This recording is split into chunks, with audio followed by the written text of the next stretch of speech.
సంతానలేమితో బాధపడుతున్నారా? 899 రూపాయలకే fertility assessment package. వివరాలకి సంప్రదించండి. అమ్మా నమస్తే. నమస్తే అమ్మా. అమ్మా, మనిషి మనస్తత్వాన్ని అసలు అంచనా వేయగలమా? సాధ్యమేనా? అదే సాధ్యమైతే ఈ ప్రపంచం ఇలా ఎందుకుంటుందమ్మా? నిజంగా భగవంతుడు మనకిచ్చిన వరాలు కొన్ని ఉన్నాయి. ఎదుటి వాళ్ళ మనస్సులో ఏముందో తెలుసుకోలేకపోవడం అన్నది భగవంతుడు మనకిచ్చిన గొప్ప వరం. దాన్ని వరం కిందే భావించాలా మనం? వరం కిందే భావించాలి. ఇప్పుడు మీరు నాకు ఎదురుపడ్డారు అమ్మా, నేనేదో పని మీద ఎడుతున్నాను, నాకు ఇబ్బంది మీరు ఆగి మాట్లాడడం అన్నది నాకు. కానీ మీరు ఎదురుపడి అమ్మ చాలా సంతోషం మీరు కనపడ్డారు, నాకు కూడా సంతోషం అమ్మా అంటాను. ఇట్లా లేనిపోని ఇక్కడి నుంచి ఇక్కడ దాకా మొహం పెట్టేసి పెదవులు పెట్టి, కానీ లోపల మాత్రం ఎదురుపడిన పని చెడగొట్టింది అమ్మాయి, అనవసరంగా వదలదో పట్టానా అని లోపల అనుకుంటా. మీకు నా మనసులో అనుకున్నది మీకు తెలిసిందనుకో, మళ్ళీ ఎప్పుడన్నా నా మొహం చూస్తారా? బాగుందమ్మా. నిజంగా అదృష్టం ఏమిటంటే నేనేమనుకుంటున్నానో మీకు తెలియకపోవడం చాలా అదృష్టం. భగవంతుడు మనకి ఇచ్చినటువంటి చాలా వరాలు ఉన్నాయమ్మా, అందులో ఇదొక వరం. తెలియదు కానీ మనం వాటిని వరాలు అనుకోం. అటువంటి వాటిల్లో ఇదొకటి గొప్ప వరం. ఎదుటి మనిషి మనస్సులో ఏమున్నదో తెలియకపోవడం. అయితే దీని మీద కొద్దిగా జాగ్రత్తగా నెగటివిటీ కూడా ఉందమ్మా. అధ్యయనం చేసి బాగా దాని మీద పరిశోధనలు చేసి ఎదుటి వాళ్ళ మనస్సులో భావాలు కనుక్కునే ప్రయత్నాలు చేస్తారు. దానికి చేయవలసింది ఏమిటి అంటే ముఖ కవళికలు. నోటితో ఒకటి మాట్లాడుతూ ఉన్నా ముఖంలో మాత్రం తేడా ఉంటుంది. చికాకు, ఇప్పుడు వెళ్ళిపోదాము అన్నది.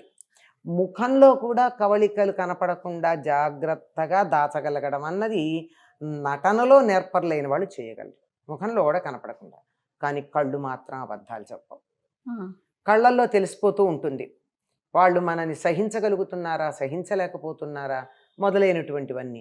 సాధారణంగా ఒక తరగతిలో విద్యార్థులు నిజం చెప్తున్నారా అబద్ధం చెప్తున్నారా అన్నది పిల్లాడి మొహం చూసి చెప్పేస్తారు టీచర్లు.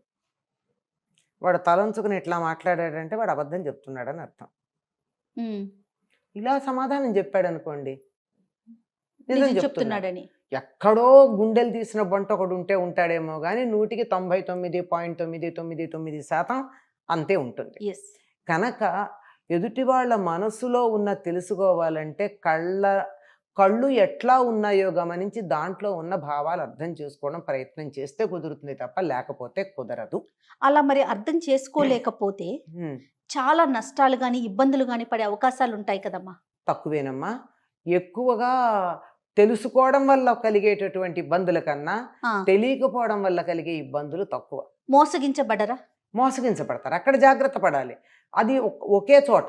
కానీ ఇదైతే ఎదుటి వాళ్ళ మనసులో మన గురించి ఏమనుకుంటున్నారో ప్రత్యక్షణం తెలిసిపోతే బతకగలమా? అసలు లేదు కదా. అసలు బతకలేం.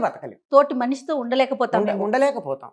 అన్నిసార్లు మనం ఇప్పుడు చాలా ఆత్మీయులే, తల్లి పిల్లలే ఉన్నారు, భార్యాభర్తలే ఉన్నారు. వాళ్ళు కూడా అనుక్షణం అవతల వాళ్ళకు అనుకూలంగా ఇష్టంగా ఉండలేరు కదండి. బిడ్డంటే ప్రేమే ఉంటుంది తల్లికి. త్వరగా నిద్రపోదాం అనుకుంటుంది, ఆలస్యంగా వచ్చాడు, వస్తే నాయన నీకోసం ఎదురు చూస్తున్నాను రా అని పెడుతుంది. అమ్మ నా కోసం ప్రేమగా చూసింది అనుకుంటాడు ఆ కొడుకు. వీడు ఎప్పుడు ఇలాగే నా ప్రాణం తీస్తున్నాడు బాబు, త్వరగా రావట్లేదు, నా ప్రాణానికి వీడు ఒక తగలాటం అని మనసులో అనుకున్నది, పైకి అనదు. అది కానీ పిల్లాడికి తెలిస్తే ఎలా ఉంటుంది? సొంత తల్లి పిల్లలే. అవునమ్మా. అది కూడా ఎంతసేపు తాత్కాలికం, రేపు ఉండదు. ఇవాళ ఒక అలసట వల్ల ఉంది. అది తెలిస్తే వాడి జీవితాంతం అమ్మకి నా మీద ఇష్టం లేదనుకుంటాడు. అంటే రంధ్రాన్వేషణ చేయకూడదు అంటారు. అది అస్సలు ఆ జోలికి వెళ్ళకూడదు. ఎవరితో ఉన్న వ్యవహారం నడపాల్సినటువంటి సందర్భం వచ్చినప్పుడు మాత్రమే వాళ్ళ అభిప్రాయం ఏమిటి, వాళ్ళ మనస్సులో ఏముంది అన్నది తెలుసుకోవాలి తప్ప. అది ఎలా తెలుస్తుందమ్మా? అది చాలా కష్టం. కళ్ళు కొంత తెలుస్తాయి, కొంత అనుభవం వల్ల తెలుస్తుంది. దీన్నే ఏమంటారంటే ఇంగితం అంటారు. నీకు అస్సలు ఇంగితం లేదంటూ ఉంటారు పెద్దవాళ్ళు. ఇంగితజ్ఞుడు అంటే ఎదుటి వాళ్ళ అభిప్రాయం ఏమిటో తెలుసుకోగలిగినటువంటి వాడిని ఇంగితజ్ఞుడు అంటారు. ఈ లక్షణం హనుమంతుల్లో బాగా ఉందని చెప్పి మొదటి చూపులోనే రాముడు గ్రహించి అంటాడు, ఇటువంటి వాడు రాయబారిగా గనక ఉన్నట్టయితే, మంత్రిగా కానీ ఉన్నట్టయితే చంపటానికి ఆయుధం ఎత్తుకుని మీదకొచ్చిన వాడు కూడా మనకి మిత్రుడైపోతాడు కదా అన్నాడు శ్రీరామచంద్రుడు. మొట్టమొదటి పరిచయంలో. హనుమంతుడు ఇంగితజ్ఞుడు అని ఎట్లా ఆయన గమనించాడు అంటే, వచ్చిన వాళ్ళు ఎవరో తెలుసుకోమని చెప్పి భయపడుతూ ఉంటే సుగ్రీవుడు నేను తెలుసుకుని వస్తానని బయలుదేరాడు.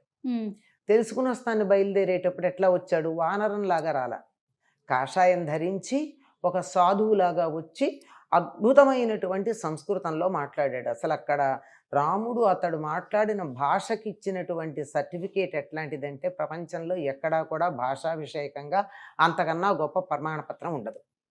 అలా అయ్యాక చిట్ట చివరికి అన్నమాట ఇది. ఎందుకు ఇట్లా అనాల్సి వచ్చింది? ఇలా కాషాయ వస్త్రం ధరించి ఒక సాధువులాగా సన్యాసిలాగా వచ్చినవాడు రాముణ్ణి చూడగానే అసత్యం చెప్పలేక తానెవరో సత్యం చెప్పాడు. హనుమంతుడు అంటే తాను సాధువుగా వచ్చాడంటే ఏమిటి? ఆదరిస్తారని, అబద్ధం చెప్పే ఉద్దేశం లేదు. కానీ తాను ఇలా వచ్చానన్న సంగతి ఎందుకు చెప్పాలి? తెలుసుకోవడానికి. చెప్పకపోయినా నడిచిపోయేది. అలా చెప్పాడు. ఎందుకు చెప్పాడంటే, రాముడిలో ఉన్నటువంటి నిర్మలత్వాన్ని, దైవీ గుణాలని హనుమంతుడు గుర్తుపట్టాడు. అంటే ఎదుటి వాళ్ళని చక్కగా అంచనా వేయగలిగాడు. ఇలా అంచనా వేయగలిగాడు గనక ఎదుటి వాళ్ళ మనోభావాలు తెలుసుకోగలిగిన లక్షణం హనుమంతుడికి ఉన్నది అని చెప్పి రాముడు అతనికి ఒక ప్రమాణపత్రం ఇచ్చాడు, సర్టిఫికేట్ ఇచ్చాడు, ప్రశంసాపత్రం. ఇది అన్ని సందర్భాల్లో కుదరదమ్మా. 150% మనం అందరం ఇంతో అంతో చేస్తాం, కానీ 90% చేసే వాళ్ళ సంఖ్య కూడా తక్కువే. తప్పనిసరిగా మన అంచనాలు అటు తారుమారు ఉంటాయి. ఇదే విషయాన్ని ధర్మరాజు కూడా భీష్ముడిని అడిగాడు ఒకసారి. అంపశయ్య మీద ఉన్నప్పుడు కలిసి ఎన్నో విషయాలు అడిగేవాడు. ధర్మాత్ములు అధర్మాత్ములుగా, అధర్మంలో నడిచేటటువంటి వారు ధర్మాత్ములుగా కనపడుతూ ఉంటారు, వాళ్ళని ఎట్లా గుర్తించాలి అని అడిగాడు. అందులో ముఖ్యంగా రాజులకు అవసరం కదా. అవును అవును. అప్పుడు నక్క కథ చెప్తాడు. ఎవరు? భీష్ముడు. భీష్ముడు అది వచ్చి సింహం దగ్గర అది మంత్రిగా ఉంటుంది, పూర్వజన్మ జ్ఞానం కలిగి. అతడు చాలా నక్క చాలా గొప్పగా మంచి నిబంధనలతో చాలా చక్కనైనటువంటి నిష్ఠాగరిష్టమైనటువంటి జీవితం గడుపుతూ ఉంటే పిలిచి అడుగుతాడు, నా దగ్గర మంత్రిగా ఉండమని.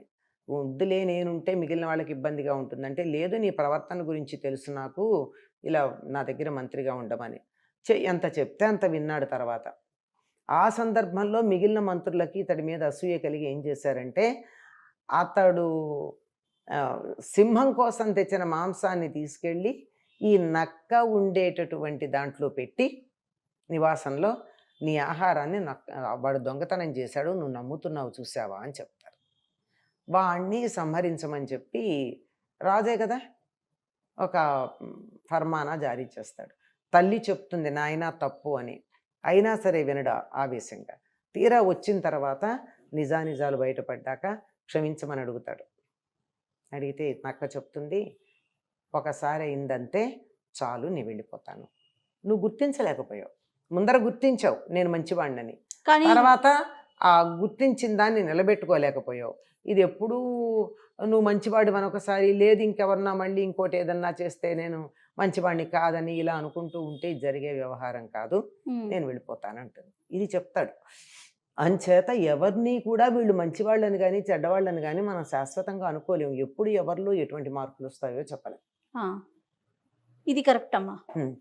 పూర్తిగా మంచిగాను ఉంటారు అనుకోవటానికి లేదు, పూర్తిగా చెడ్డవారిగా ఉండిపోతారు అనుకోవటానికి లేదు. సందర్భానుసారంగా, సమయానికి అనుకూలంగా, ఒక్కొక్కసారి ఒక్కొక్క పరిస్థితిని బట్టి, ఒక్కొక్కసారి మనస్సులో ఒకటి పెట్టుకుని పైకి నటించవచ్చు. ఎదుటి వాళ్ళ మనస్సులో ఉన్నది అన్నిసార్లు మనం గుర్తిస్తామని చెప్పలేము. ఒకసారి గుర్తిస్తాం, ఇంకోసారి పిల్లల మనసులో ఉన్నదే గుర్తించలేదమ్మండి తల్లి. ఒక్కొక్కసారి ఎన్నిసార్లు పిల్లలు తల్లిదండ్రులను మోసం చేసినారు ఈ మధ్యకాలంలో మనం చూస్తూనే ఉన్నాం కదా. అంచేత తెలుస్తుందని అనుకోవడం కష్టం, కానీ ఇది బై ఇన్స్టింక్ట్ అంటే సహజాతము అంటారు. దానివల్ల తెలియాలే కానీ పాండిత్యం వల్ల శాస్త్రజ్ఞానం వల్ల తెలుస్తుంది అన్నది మాత్రం తప్పు. ఎప్పటికప్పుడు ప్రతి క్షణం మనం జాగ్రత్తగా ఉండటం అంతే. అంతే కదమ్మా. పైకి కూడా వాళ్ళు మనతో సవ్యంగా ప్రవర్తిస్తున్నంత కాలం నీ పట్ల నాకు సదభిప్రాయం ఉందనే మనం చెప్తూ ఉండాలి తప్ప ఉమ్. ఏ చిన్నది మనం వాళ్ళల్లో లోటు గమనించినా నేను గమనించాను నువ్వు నాకు వ్యతిరేకంగా ఉన్నామని మాత్రం అనకూడదు. అసలు ఎక్స్ప్రెస్ చేయకూడదు. చేయకుండా ఉండడం చాలా మంచిది. నమస్తే అమ్మ. నమస్తే అమ్మా.